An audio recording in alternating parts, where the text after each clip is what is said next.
A deal on a wife! As I pulled away from Kate Upton in her swimsuit with my lips, I made my way down her body. Soon she was screaming. I awoke from my dream in a sweat. Once I regained consciousness, I quickly recovered from my fake pleasure and thought to myself, damn, it doesn't have to be Kate Upton. Right now I'd settle for any decent woman. It had been a long time since I'd been alone, almost since my wife had left. I was still very confused, dazed, and angry, not in the right frame of mind to find a suitable partner. Many of my ex-wife's friends seemed eager to comfort me, but I thought it was creepy. Whenever I looked at them, most of them were married, I saw her. Plus, having just destroyed my marriage, I didn't want to do that to anyone else I knew. In reality, these were all just excuses. None of them turned me on. Whenever my mind wasn't fully occupied, I asked myself the same questions over and over again. What made her fall out of love with me? All of her friends thought I was beautiful, and in fact, I was prettier than she was.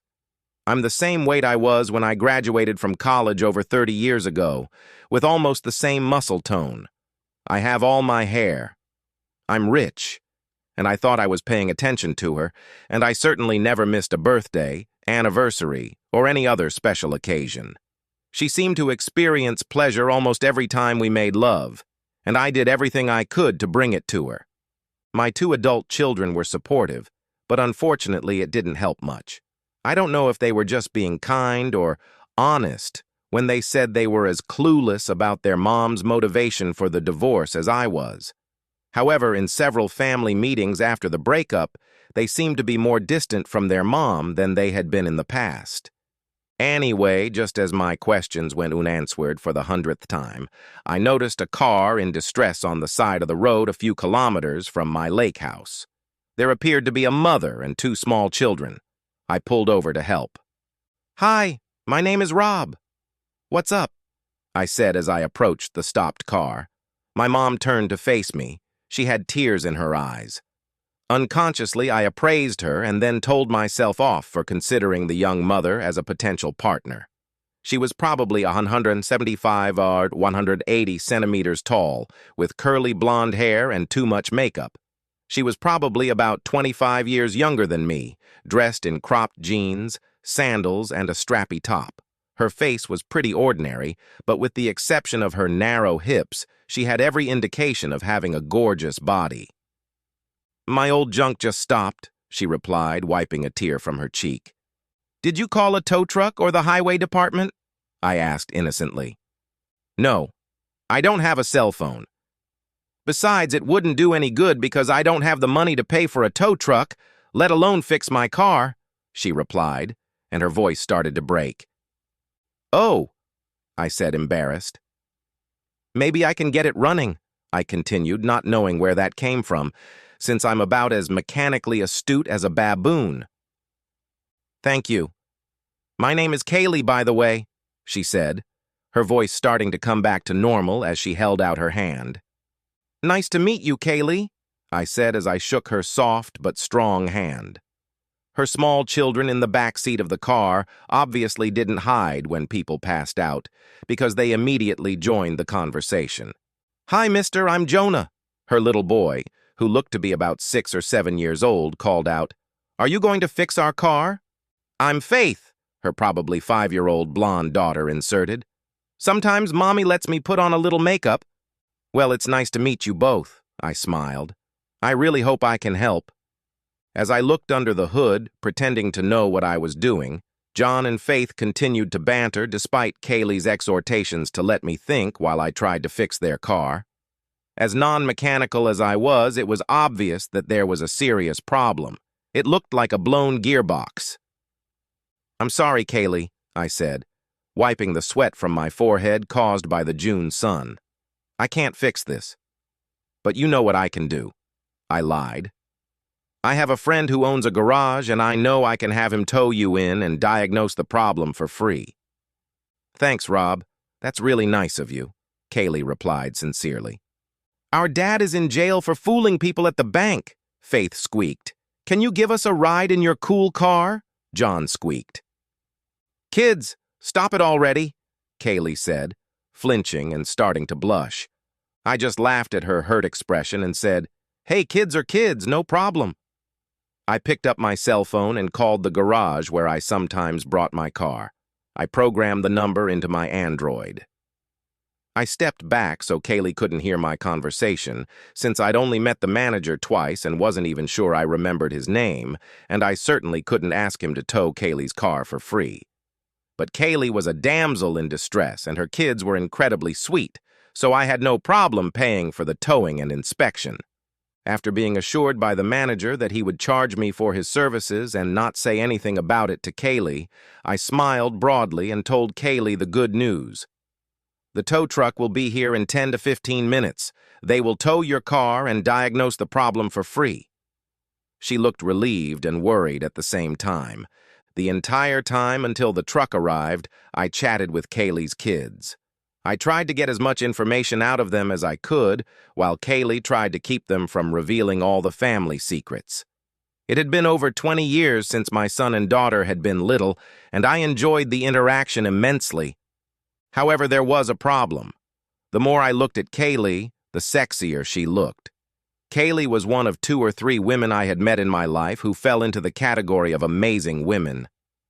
As I said earlier, with the exception of her thin thighs, she had a stunning body and a fairly ordinary face with excessive makeup. However, she had intangible qualities that were just off the charts. The way she moved her legs and arms, the way she flicked strands of hair back from her face, the way she smiled, the way she laughed, she intoxicated me. Just before Kaylee must have noticed me staring at her, thankfully a tow truck arrived. The driver dutifully began loading Kaylee's car while I led the kids to my car to take them and Kaylee to the garage. I had to put on my round mirrored sunglasses as Kaylee arched up in the front seat, exposing more of her thighs, which I now determined were muscular, albeit skinny, and a bit of cleavage. We chatted some more amicably as we followed the tow truck into the garage, and after first going in to see the manager to give him my credit card to assure him that Kaylee would not be billed or notified of the arrangement, I sent her to talk to him. While Kaylee was talking to the manager, I continued to pry information out of her children. Anyone who has dealt with children between the ages of 5 and 10 knows that while their perspective on things may be odd, they don't lie. And as long as they don't view you as a stranger, they are eager to answer all questions, even if their parents have forbidden them to do so. From the kids, filtering out some things that were obviously misconceptions on their part, I learned their father actually went to jail right after Christmas because he had defrauded bank officials, as well as many members of the public. They visited him about once a month. Their mom cried a lot because she couldn't buy them what they wanted. Santa Claus was so busy that he didn't have time to give each of them more than one gift for Christmas, and that they didn't like living in the apartment complex they lived in because it didn't have swings like their old house and had some weird neighbors. After talking to the garage manager for 10 or 15 minutes, Kaylee went back. The manager was very nice, but not particularly reassuring about what might be wrong, she told me. He said he would know what the problem was by the end of tomorrow and would call with an estimate then. "Thank you so much for your help, Rob." "My pleasure," I replied. "I really liked your kids. They are adorable and full of life." "That's a nice way of saying they are challenging," she laughed. "I'd be happy to give you a ride to wherever you want to go," I offered. "Well, we were going to the grocery store, but you can just take us home," Kaylee replied. "Let me make one call," I said, "to check something out, and if there's no problem, I can take you to the store and then home." I could tell Kaylee was anxious, but before she could respond, her kids intervened. John was watching our conversation intently and squeaked, "Hey, cool, Faith. We're going to go to the store with Mr. Rob and take a ride in his neat car." Faith giggled and clapped her hands together. "I guess I don't have a choice if I don't want to riot," Kaylee grinned. "I called the company I was going to visit and canceled my meeting with them. I was a potential investor, and they were obviously disappointed, but I assured them I still wanted to meet and do the deal and rescheduled it for the next day. John begged his mom to sit in the front seat as we drove to the store, so I deactivated the passenger side airbag. Faith was too small to get out of the car seat, so she stayed in the back, much to her great disappointment. John had dozens of questions he peppered me with about my car, an all-electric Tesla, not the car I drove into the garage. It was my Ferrari, and in between answering them, I pretended to ask Faith how to get to the store, which she happily did. Provide, and most of them were correct, even though she had trouble with opposing right and left. The four of us went shopping. The kids asked for common items that responsible parents wouldn't buy, and I helped Kaylee explain to them why they really shouldn't buy them. When it came time to pay, I noticed that Kaylee was nervous. I noticed the food stamps in her purse. And to avoid embarrassing her, I volunteered to take the kids outside and wait for her to pay before helping her with the groceries. She was relieved and readily agreed to my offer. Kaylee declined my offer to help carry the groceries from my car to her second-floor apartment. Again, I'm sure it was out of embarrassment, and I didn't insist. I did, however, give her my phone number and asked her to call me if she needed a ride anywhere until her car was fixed. John high-fived me before carrying a bag of groceries for his mom, and Faith gave me a big hug when I put her car seat down at the end of the driveway to their apartment. Kaylee gave me an adorable smile and a sincere, "Thank you." As I drove away, several things became clear to me. The apartment complex where Kaylee lived was not suitable for an attractive young woman, let alone young children. I was amazed at how sexy Kaylee was and how much fun her children were. I was embarrassed by my physical and emotional reaction to a man 25 years younger than me. I would help her with the car without her knowledge, but I wouldn't try to contact her unless she called me. If she did call, I would do my best to make the relationship work. I talked to the garage manager again and convinced him to call me before calling Kaylee as soon as he found out what it would cost to repair her car.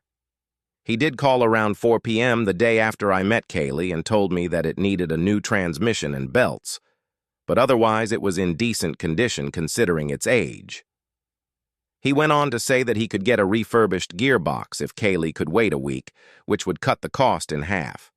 I asked him to give Kaylee an estimate of $99 to get it fixed if she waited a week. Otherwise, it would be $500 and I would pay the rest on top of the $99.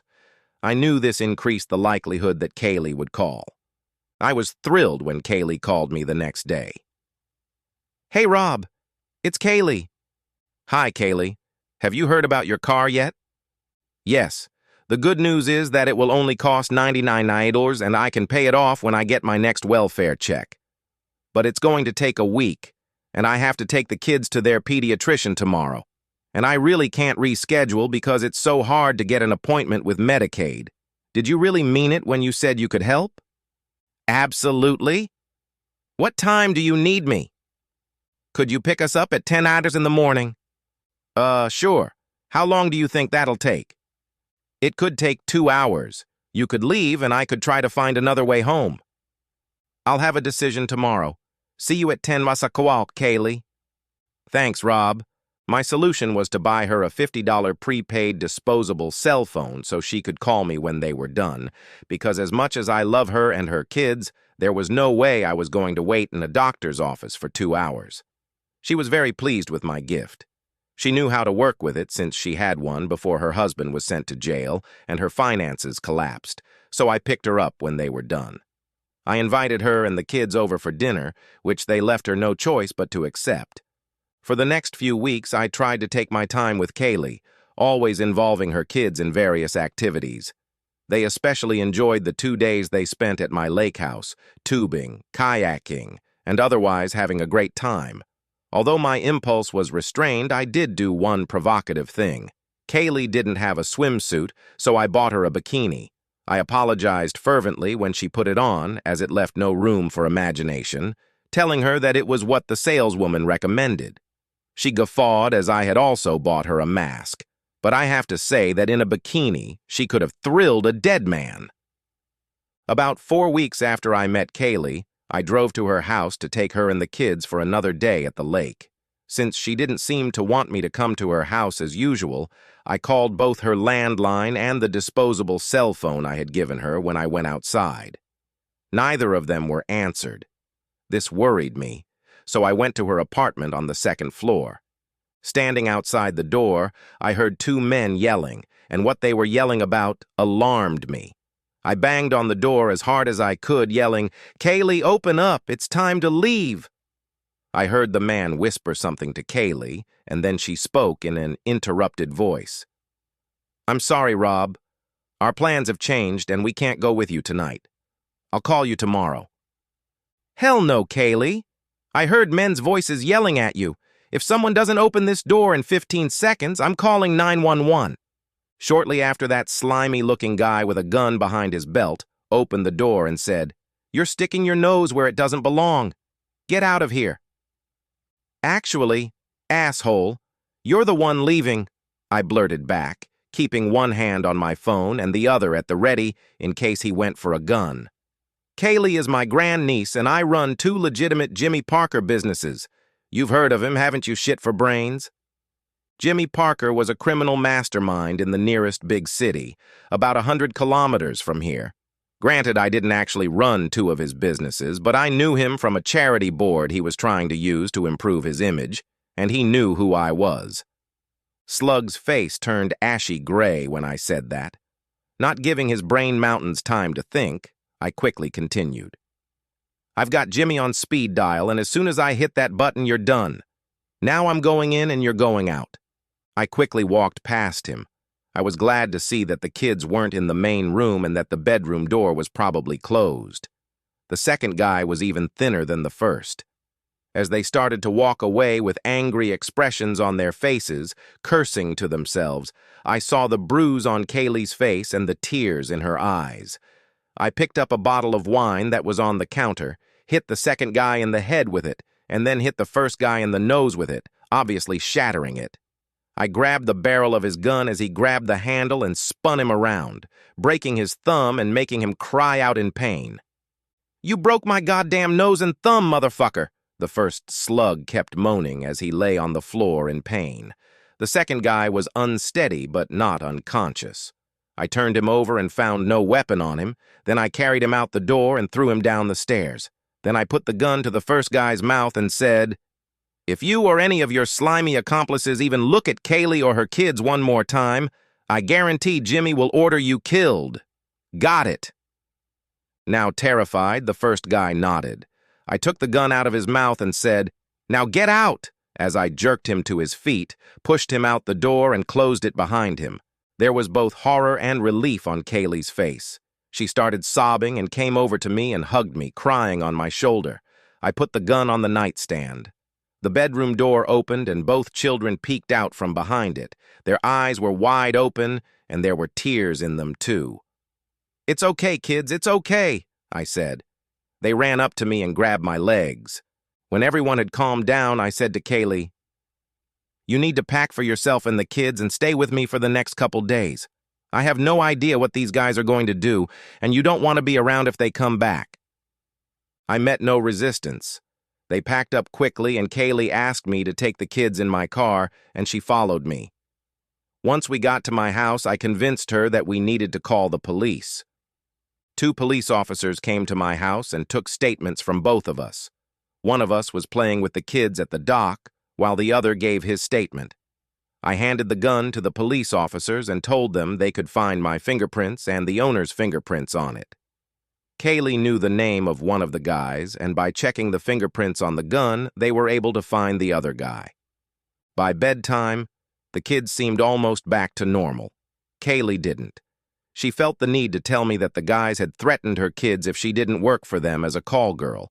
This I had already realized from what I heard outside the door. I assured her that I would do everything in my power to make sure they never bothered her again. After drinking almost a bottle of wine and being completely emotionally drained, Kaylee seemed to finally relax. I helped her move into the second guest bedroom while her kids slept in the first, and then went to sleep in the master bedroom myself. Early the next morning, it couldn't have been later than 5:30, I woke up to someone stroking my shoulder. It was Kaylee, naked, with the most amazing body I had ever seen. "Kaylee, what?" was all I had time to utter before she kissed me and then whispered, "You helped me, and now I'm going to help you. Enjoy it." It was so beyond my experience that I don't have words to describe it, I began to mumble, causing a wide smile to spread across Kaylee's face. Without exaggerating in the slightest, I continued to mumble, stroking her. It was so much better than any time in my life, and it was a different class. As I made Kaylee and the kids breakfast, we kept smiles on our faces. The kids enjoyed their night out, and I promised to take them to an amusement park, hoping to completely erase yesterday's trauma from their minds. After a long, fun day of riding roller coasters and eating hot dogs, Kaylee and I put the kids to bed, and then I told her we needed to talk. Kaylee, as you have no doubt realized by now, I really truly care about you, and I love your kids.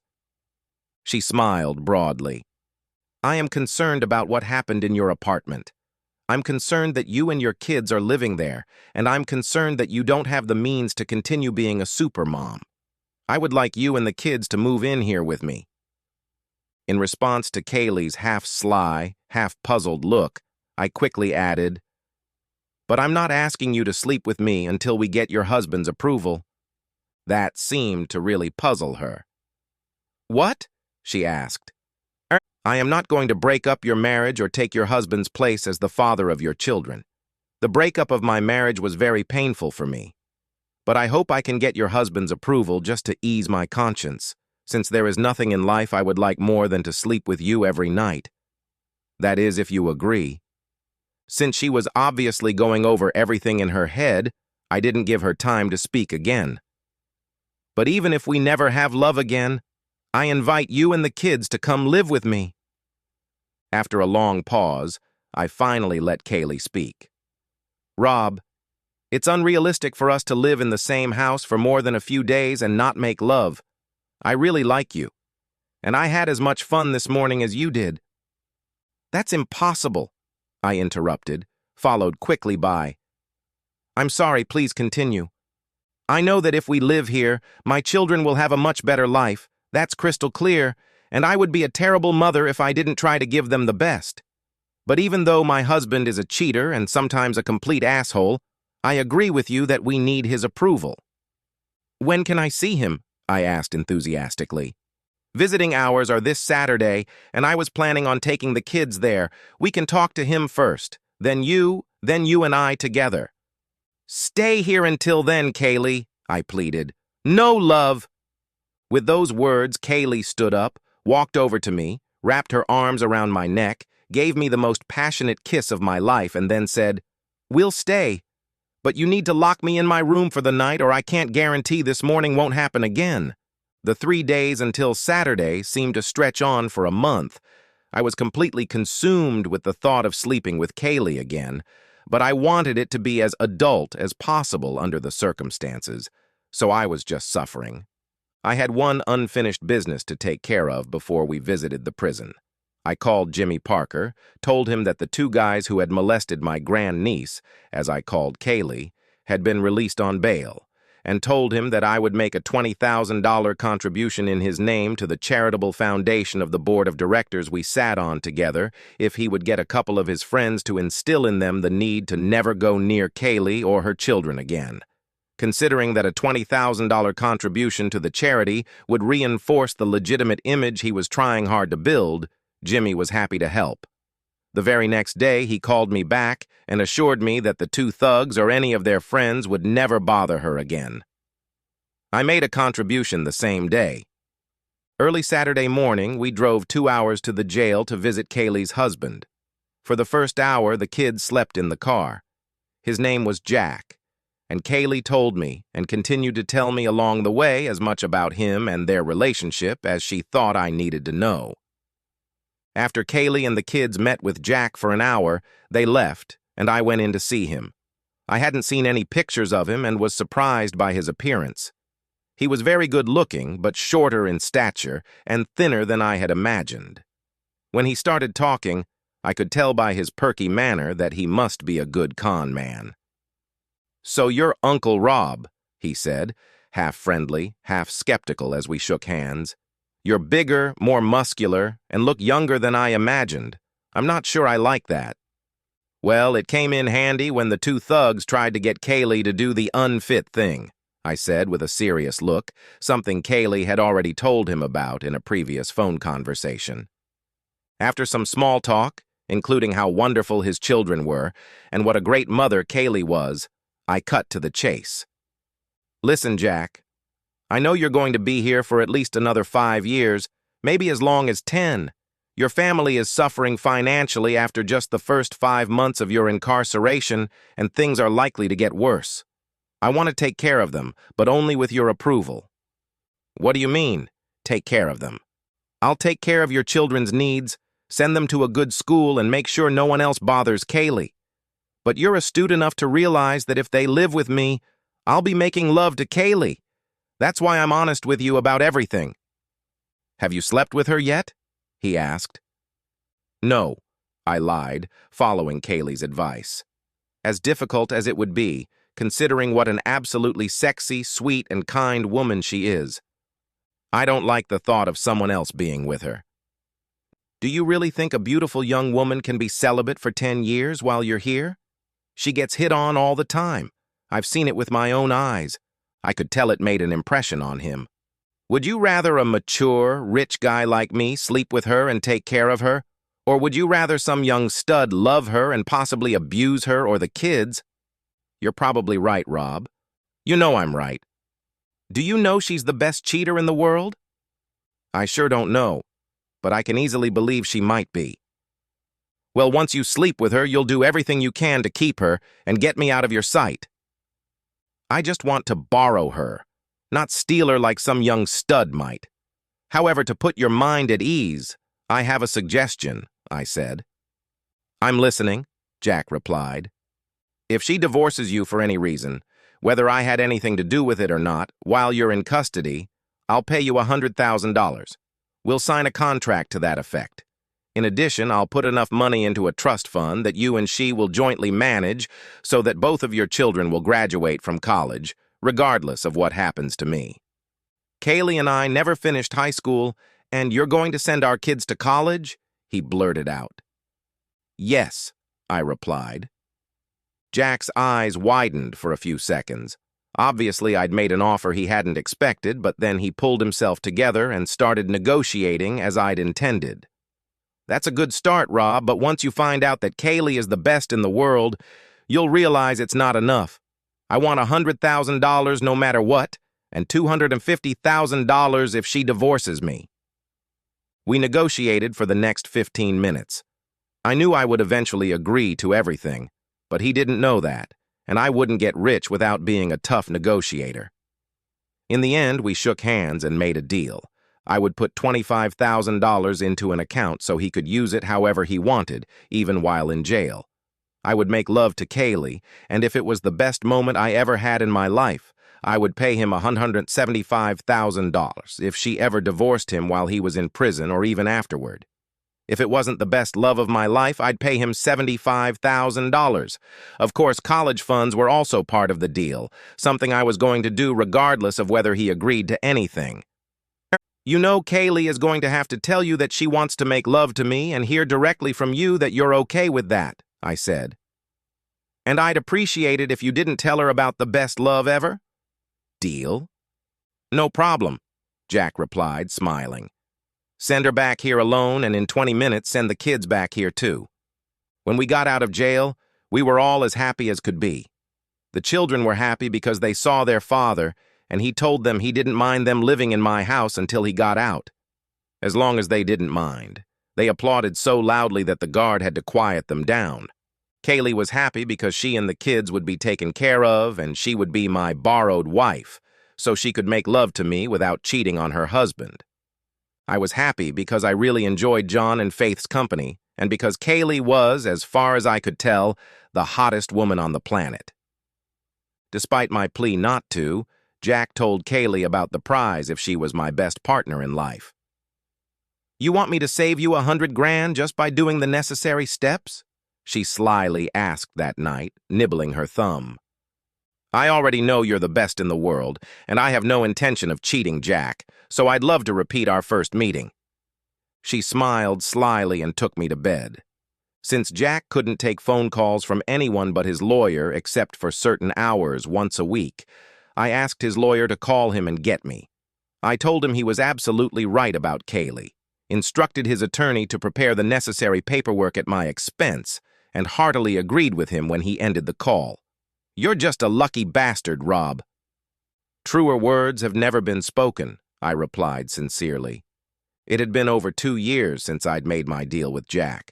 My life has been better than ever, and with the exception of writing this story, I've never even thought about my ex-wife. Kaylee's kids are doing great in school and enjoy playing soccer and basketball in recreational leagues.